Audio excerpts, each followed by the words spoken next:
السلام علیکم دوستو دنیا کے اندر انسان اپنے اعلیٰ نسب اعلیٰ خاندان کے اعتبار سے فخر محسوس کرتا ہے، اپنے آپ کو بہتر سمجھتا ہے، دوسرے کو ذلیل سمجھتا ہے۔ اعلیٰ خاندان میں پیدا ہونا انسان کے اچھا ہونے کی دلیل نہیں ہے۔ اللہ کے رسول صلی اللہ علیہ وسلم نے ارشاد فرمایا کہ نسب کوئی ایسی چیز نہیں ہے کہ جس سے تم دوسرے کو برا کہو، دوسرے کو عار دلاؤ، دوسرے کو ذلیل سمجھو، بلکہ تم میں سے ہر ایک سب کے سب آدم کے اولاد ہیں۔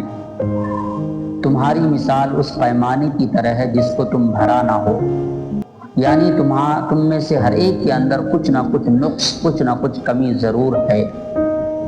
اس لیے نسب کے اعتبار سے ایک دوسرے پر کوئی فوقیت حاصل نہیں ہے، کوئی فضیلت حاصل نہیں ہے، البتہ دین یا نیک عمل کے اعتبار سے ایک دوسرے پر فضیلت حاصل ہے۔